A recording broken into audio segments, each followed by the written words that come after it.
What if I told you that your latest cholesterol test might be missing the most important number? That the thing you've been told to worry about for decades, your LDL, may not be the true danger at all?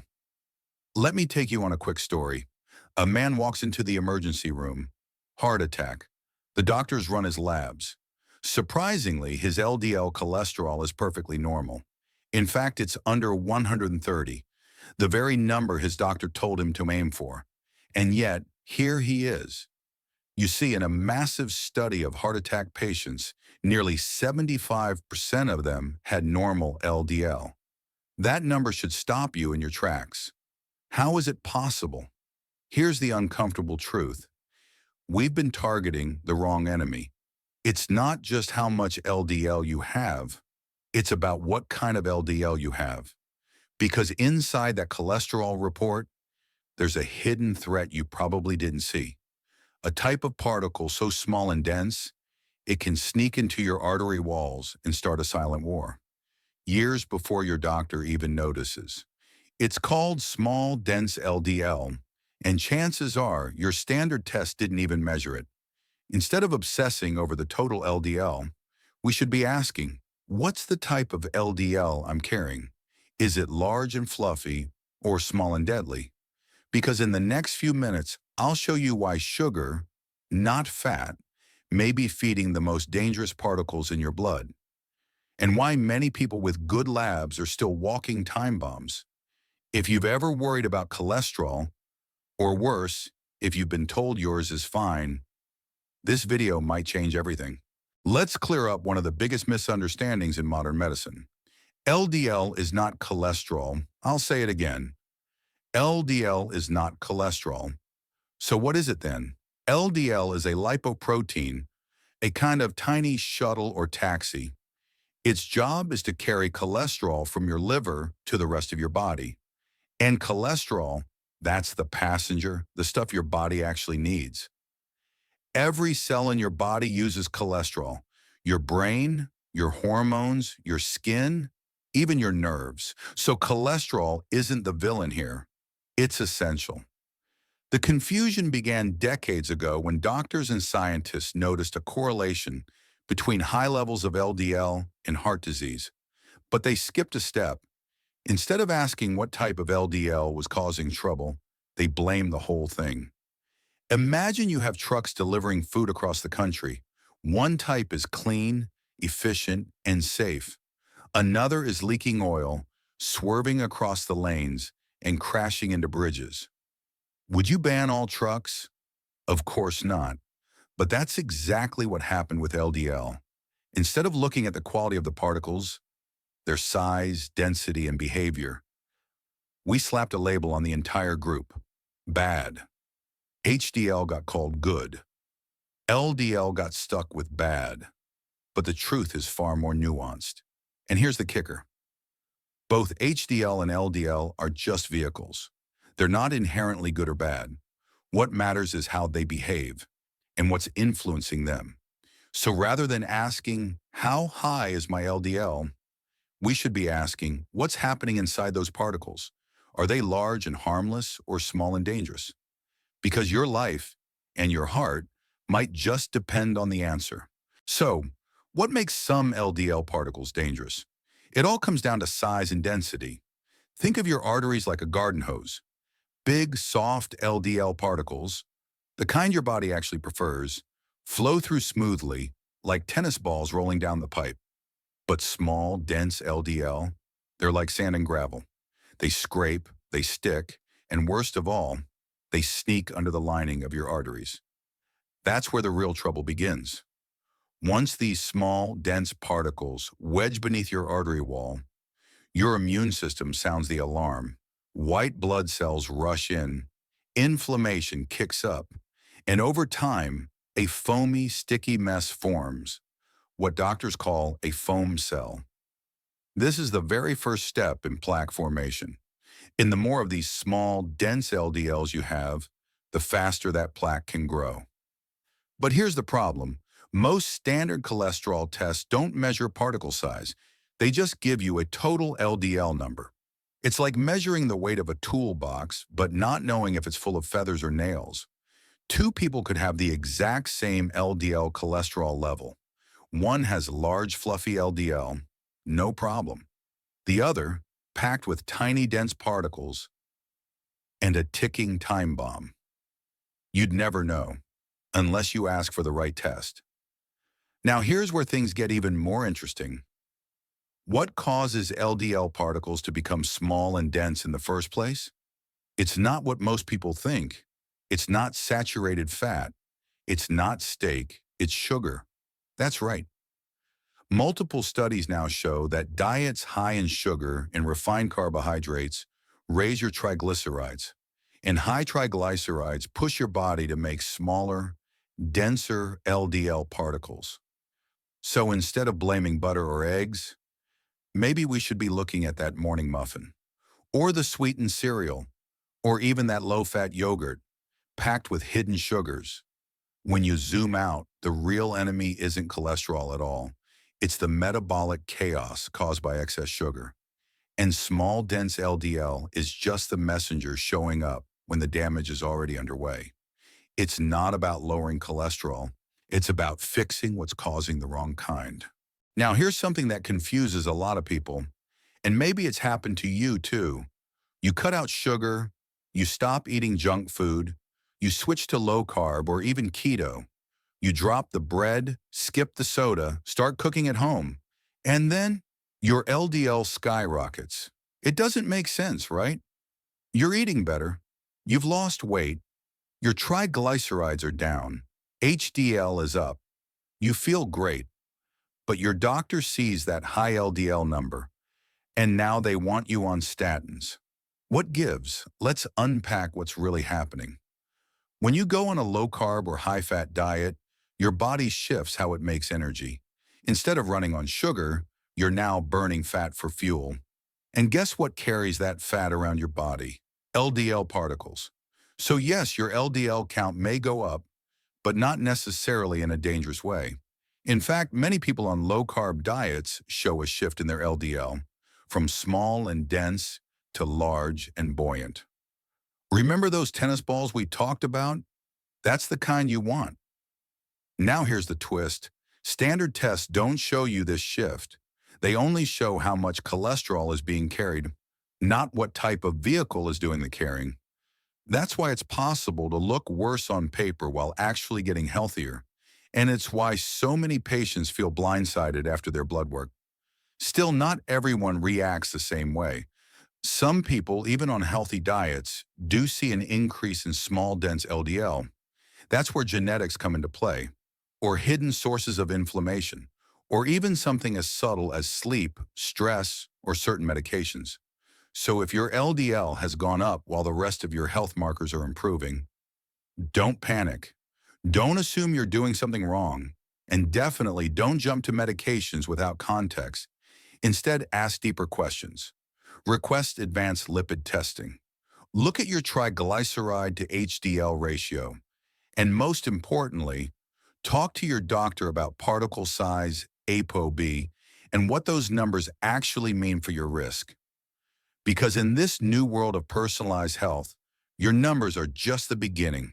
The real story is in the details. And your body deserves a better story than your LDL is high, take a pill. If your LDL is high, chances are your doctor has mentioned statins. Maybe they said it casually, or maybe they handed you a prescription on the spot. Either way, it can feel like a dead end, like you have no choice.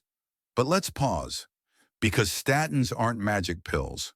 They're powerful medications with real effects, both good and bad, and they're not for everyone. So how do you know if you need them? It starts by asking better questions. Instead of, is my LDL high? Ask, what's my ApoB? What's my LDL particle size?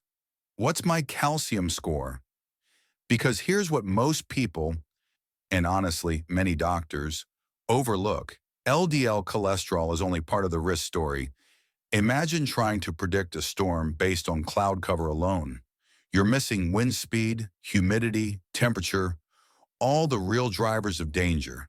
That's what happens when we treat LDL like the full picture. Now let's talk about ApoB. ApoB is a protein found on all atherogenic, meaning artery-damaging, lipoproteins. It's a direct count of the number of particles that can cause trouble, not just how much cholesterol they're carrying. Studies show ApoB is a stronger predictor of cardiovascular events than LDL cholesterol. So if your ApoB is low, even with high LDL, your actual risk may be lower than it seems. And what about calcium scoring? A coronary artery calcium (CAC) scan shows if you already have plaque building up in your arteries.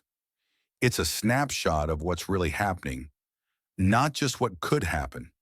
If your CAC score is 0, your risk of a heart attack in the next 10 years is extremely low, even with high LDL. Yet most doctors skip these tools. They go straight to statins. Why? Because it's protocol, because it's fast, because it's the way they were taught. But you have a right to more than protocol. You have a right to know if you're being medicated for a number or for a real threat. And you have a right to ask, are we treating my blood test or are we protecting my life?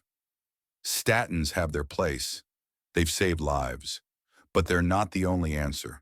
And for many people, especially those with healthy triglycerides, high HDL, and good metabolic health, they may not be the necessary answer. Don't settle for a one-size-fits-all prescription. Ask for the why. Ask for the context. Because your heart deserves personalized care, not just a standard response. Let's take a step back. We've spent so much time fearing cholesterol, avoiding it, trying to lower it, that we've forgotten something critical. Cholesterol isn't your enemy. It's one of the most essential substances in your body. Every cell in your body has cholesterol in its membrane. Without it, your cells would fall apart, quite literally. But it goes deeper than that. Cholesterol is the raw material your body uses to make hormones. Testosterone, estrogen, cortisol, vitamin D. All of these start with cholesterol. It's also key to your brain. Did you know that your brain holds nearly 25% of your body's cholesterol? That's not an accident. Cholesterol helps your neurons fire, your memory stay sharp, your mood stay balanced. And still, we've been told for decades that cholesterol is dangerous, that we must lower it at all costs. But here's what happens when we lower it too much, especially in older adults. Fatigue, brain fog, hormone imbalances, even increased risk of depression and memory loss. That's not just anecdotal. Studies have shown that aggressively lowering cholesterol, especially with medication, can harm quality of life in certain people. So instead of seeing cholesterol as a threat, what if we saw it as a tool? One that needs to be balanced, not suppressed. The problem isn't cholesterol, it's when the system that moves it around, the lipoproteins, becomes damaged from poor diet, from inflammation, from sugar overload. So next time someone says, cholesterol is bad, ask, which cholesterol? Why is it high? And most importantly, what's really going on in my body? Because cholesterol isn't a mistake. It's part of how your body survives and thrives. It's time to stop blaming the builder for the cracks in the wall. By now you might be wondering, is this me? Should I be asking for more advanced testing? Let's break it down. Here are some real-world signs that your current cholesterol numbers might not be telling the whole story. 1. You're eating clean, but your LDL is still high. You've cut the sugar. You avoid processed food. Maybe you're even following keto, paleo, or a whole food diet. You feel great, but that lab result comes back with elevated LDL. And suddenly your doctor's worried. This is more common than you think. 1. You've lost weight, but your doctor's pushing statins. You're leaner. Your energy is up. Blood pressure is down. Your triglycerides are low. HDL is high. But again, your LDL is elevated. And the statin conversation starts. Hold on. If the rest of your metabolic markers are improving, you need context, not just a pill. One, you've never had a heart issue, but your family has. Your father had a bypass. Your sister had a stent. And now, even with normal labs, you want to be proactive. This is exactly where advanced testing matters most. Ask for ApoB, LDL particle count, small dense LDL, lipoprotein A, coronary calcium scan. These can reveal hidden risks that standard cholesterol tests miss, or they can show you're healthier than your LDL suggests. 1. You're over 60 and feel fine, but never had deeper testing. You go for your annual physical. Your doctor checks total cholesterol, HDL, LDL, and triglycerides. Same panel for 20 years, but nothing more. That's like checking your car's fuel level and never looking at the engine. If you're over 60, especially with a history of high LDL, it's worth digging deeper, even if you feel great. 1. You've already started a statin, but you don't feel right. Some people experience muscle pain, brain fog, or fatigue on statins. Others see their LDL drop but feel worse. If that's you, you deserve a second look, a second opinion, and a test that goes beyond the surface. Because the truth is, you're not a lab result. You're a whole person, and your heart health isn't just about lowering a number. It's about understanding what's behind it. Advanced testing isn't about fear. It's about clarity, and sometimes clarity is the best medicine. If this video helped you see cholesterol in a new light, share it with someone you love, because chances are they've been told the same thing for decades. LDL is bad. Cholesterol causes heart attacks. Eat low fat. Take your pills. Don't ask questions. But now you know better. And when you know better, you can do better. Send this to your parent, your spouse, your best friend. Have a conversation. Ask your doctor the deeper questions. Request the tests that actually matter. Because heart disease doesn't show up with a warning label. And sometimes what looks like health on paper isn't the whole story. You deserve real answers.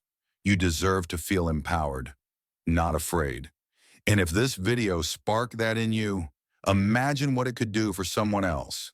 Thanks for watching. Be well, be informed, and take care of your heart.